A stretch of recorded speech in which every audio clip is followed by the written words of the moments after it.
Iowa is one of those places I can feel a bit cut off from society. My town was literally a school, a grocery store, a gas station, a post office, and a barn that was converted into a roller rink with a population of about 900. For the sake of the story, I'll refer to the town as Outpost 19. I was 17 when this happened, in my senior year of high school. My best friend, Jerry, had moved to Cedar Rapids because his parents had gotten divorced and his mom received full custody, at least until he was 18. Jerry had been dating a girl who lived at Outpost 19, so every weekend he would make the hour drive back into town to see his dad, hang out with his girlfriend, and if he had time, we would meet up and have a beer. This was the routine for about a year. I remember when this story happened. Graduation was approaching, but the school year wasn't quite over yet. One weekend, Jerry came back into town like usual, but his girlfriend was on vacation with her family, so we decided to go cruising around. We considered making a stop at the roller rink, but quickly dismissed that idea. Since it was a Saturday night, a bunch of kids would be there, so we literally end up just driving around and throwing empty beer bottles at road signs. Around this time period, I'd picked up some part-time work at the local grocery store, restocking inventory on weeknights. Point being, I would listen to crime podcasts and creepypastas during my shifts. There was one story called The Showers that really stuck with me. The story was about a guy who went on a witch hunt through the back roads of Nebraska, searching for a mysterious building that his teacher told him about, only to discover something truly horrifying lurking within the structure. Nebraska and Iowa share very similar landscapes, and the way the author described the setting reminded me a lot of the prairies and farmlands surrounding Outpost 19. Since Jerry and I were bored enough to be driving around aimlessly, I suggested that we try to go somewhere that looked abandoned and check it out, withholding that I had gotten the idea from a creepypasta I heard on YouTube. Truth be told, we had never really done too much exploring outside of our hometown. Sure, we had gone fishing in the nearby rivers, and as kids, would play manhunt in the cornfields, but we never went snooping around someone else's property. I guess we were bored enough to take the risks that night. So we drove around a bit, until we came upon a dirt road that was situated between two cornfields, which led up to what looked like a two-story barn. There were absolutely no lights on anywhere, just the moon and the headlights on Jerry's truck, which I suggested he shut off before turning onto the dirt road. We moved slowly and carefully along the dirt road until we reached the barn house at the end. I was geeking out on the inside because this was literally just like the story, but we had no idea if this barn house was actually abandoned. We could have been shot at by some angry farmer for trespassing, but there wasn't a soul in sight. So Jerry turned his truck around to face the dirt road and killed the engine. If we had to make a quick getaway, at least the truck would be facing in the right direction. We then got out of the truck and made our way toward the barn. As I said before, there were no lights anywhere on this property, but in the moonlight, I saw one of those galvanized windmills, a couple of water troughs that were dumped over, and a silo next to the barn. This place looked like it was a cattle ranch, but where were all the animals? I guess there was only one way to find out. There were a few wooden doors on the side of the barn that we tried to open, but each one was locked. So we made our way to the giant double doors that were in the very front of the building, and to our surprise, they swung right open.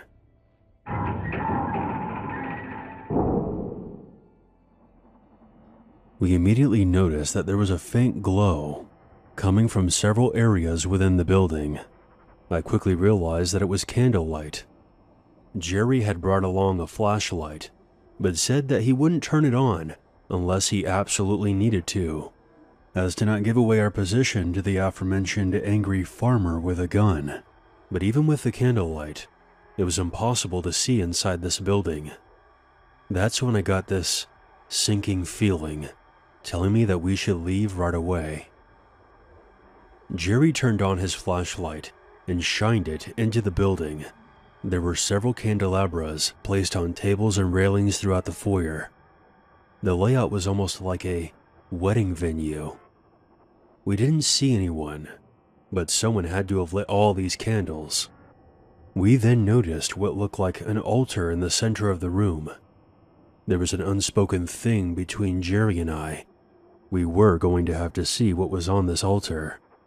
And as we got closer, I saw a large knife between two candlesticks that had been stabbed into something. We had to get a bit closer to see what it was, and we soon discovered what looked like a dead lamb. Jerry, I think it's time to leave. Now. We booked it back to the truck, got in, and started it up. I took one last look behind us before we sped off back down the dirt road. I shit you not, I could see several figures standing outside the barn, and we even heard something hitting the tailgate of the truck before we peeled out of there.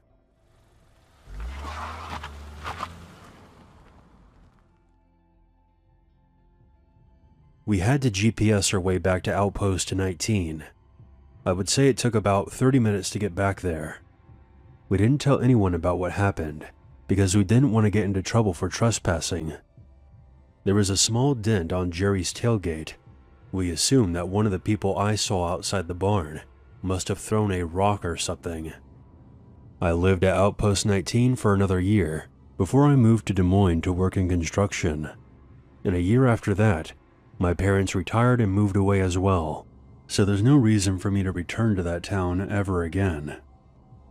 I've tried to research any dairy or cattle farms located outside Outpost 19, but I can't be sure if any of them were the place that we were at that night. It was quite dark, and the place could look completely different during the day. I've heard rumors that many satanic cults have compounds in secluded areas of Iowa.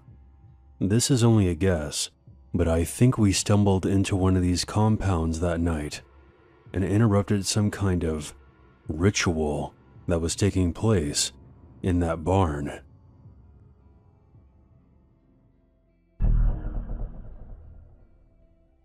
During my early 20s, I worked as a meter reader in Iowa City.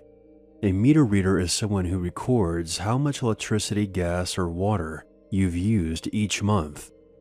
If your meters are on the inside and you want an accurate bill, a meter reader must enter your home, whether you're there or not, to let them in. As a side note, we only enter houses if consent was given when the customer first signs up for the service. Customers also provide us with keys if necessary. Entering a home when the owner is not present is something that I've never gotten used to. No matter how loudly I knock, I can never shake this uneasy feeling that I wasn't welcome there. The inside of a home is the ultimate private space. A home's exterior is just the image of ourselves that we project to the rest of the world. However, the further you venture inside, the closer you come to truly seeing what kind of person lives there. And if you want the raw, unfiltered truth, head for the basement. I hate basements. I've seen walls that look like giant static-filled TV screens, until I realized it was roaches scurrying across a white background, cobwebs so thick it looked like a cotton candy machine had exploded. I've seen rats, snakes, feces, weapons, neglected children, abused pets, homeless squatters, massive hordes, bizarre sexual items, a makeshift meth lab, and even a coffin. There are rational explanations for all these things. Well, maybe not the coffin. But there was one basement where I found something that was beyond the grasp of logic, and that's what made it so terrifying. It was at an old apartment house. From the outside, it looked like any other home on the block. I entered the back door and found myself at the top of a staircase. I ran my hand along the wall until I grazed a light switch. I flipped the switch, but no lights turned on. I wasn't carrying a flashlight. A typical route for me involved 5 or 6 hours of walking, so I tried to carry as little as possible. Oftentimes, I would use a light from my handheld screen, but it only illuminated whatever was about a foot in front of it. It was essentially the world's worst lantern. I aimed it and made my way down into the darkness.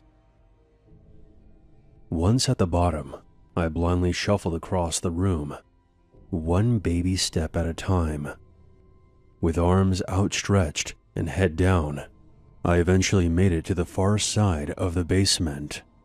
I shined the dim light from my handheld along the wall and discovered 2 doors.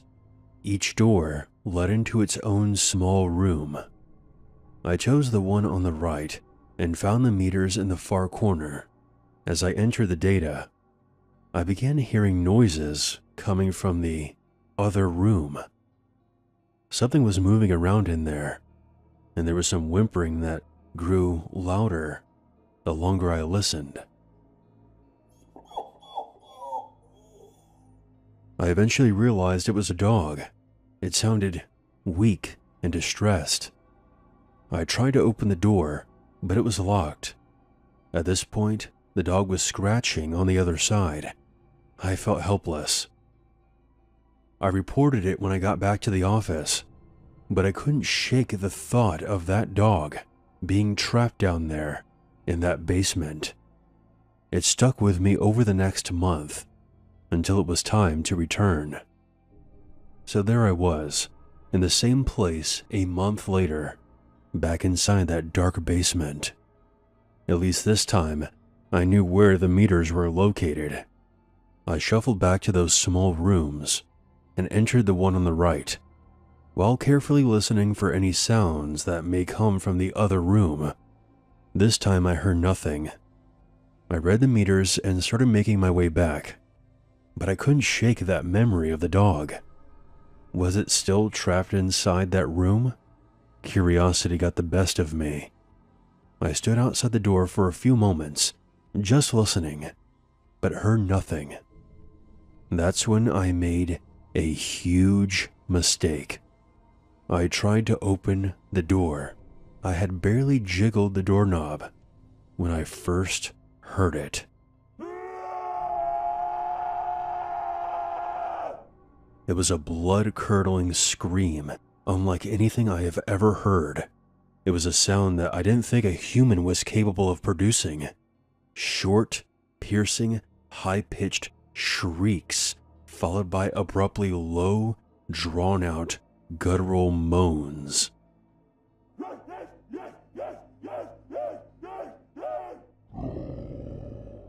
That ultimately morphed into something that I can only describe as crying, but much louder.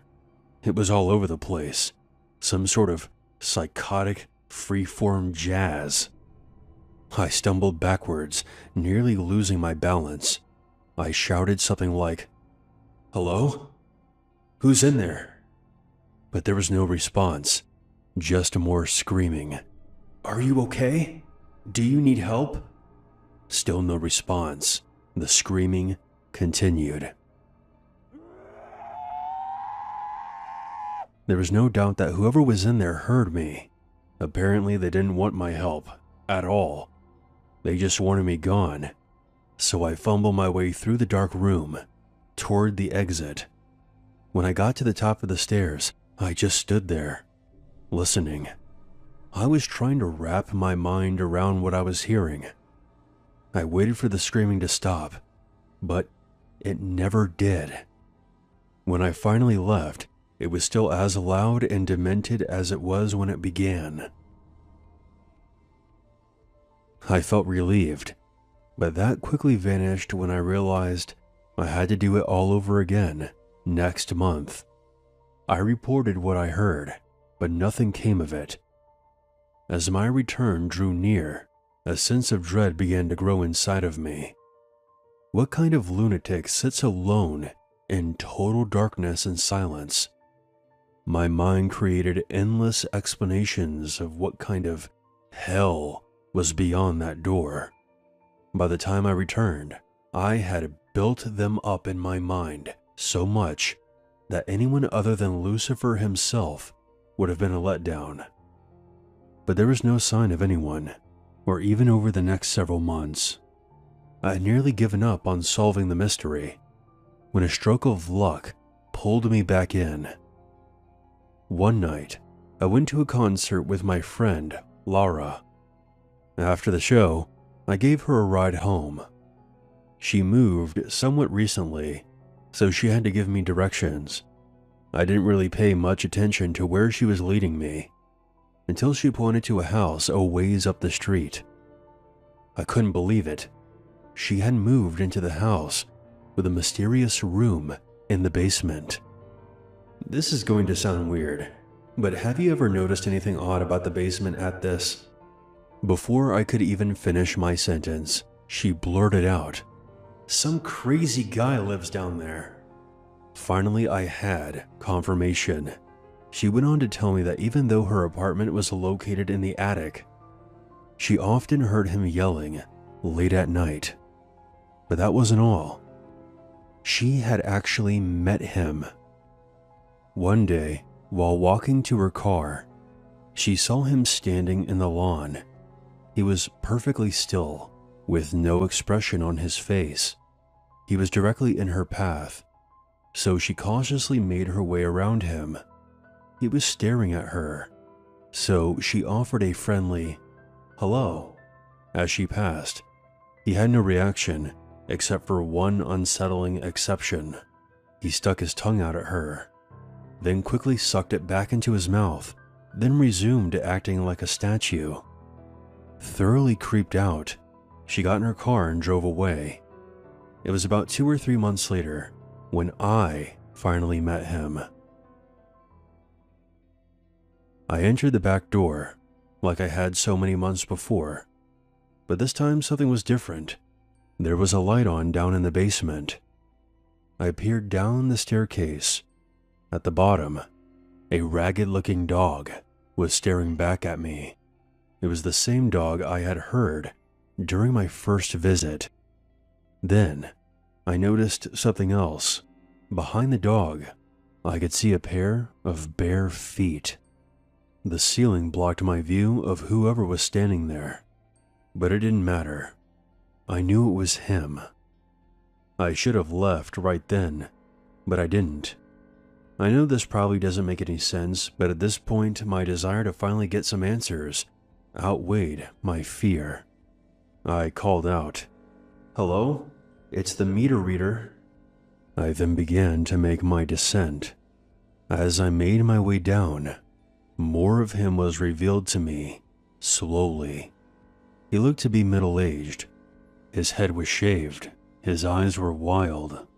He was wearing pants, but no shirt. What I remember the most about him was how lean and sinewy his body looked. It looked like the body of a person that was never at rest. I explained to him who I was and what I was doing there. And to my surprise, not only did he talk to me, but he acted and sounded somewhat normal. The volume and pitch of his voice was odd, but he said the same sorts of things that people typically say to meter readers. I even started to doubt whether or not he was the same man I had heard screaming. But his behavior slowly removed any doubts. As I read the meters, he rapidly paced back and forth. He was constantly wringing his hands together and sporadically cocking his head from one side to the other. The longer he talked, the more agitated he became.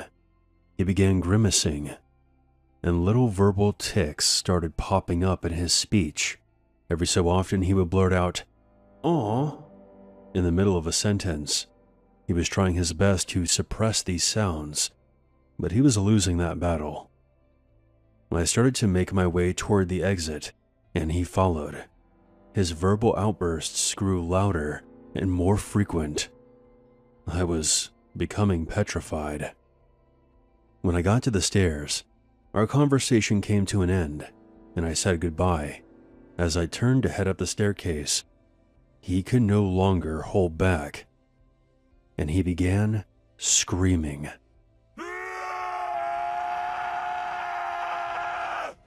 The very same unforgettable screams I had heard coming from the locked room. I ran up the stairs as fast as my legs would carry me, flung open the door, and rushed back into the daylight. A couple of months later, I had some friends over my place, including Laura. I was excited to tell her about my encounter, but as I was relaying what happened, I could tell that something else was on her mind. When I finished telling my story, she told me about something that she had seen a couple of weeks earlier. One day, she noticed flashing lights outside her window. When she looked outside, she saw a couple of police officers placing the man from the basement in the back seat of a squad car.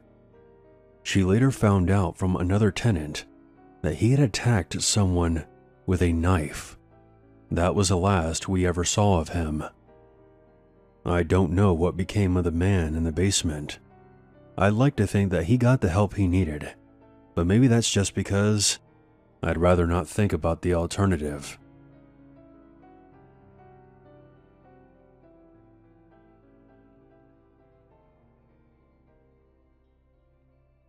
There's always a reason to be afraid.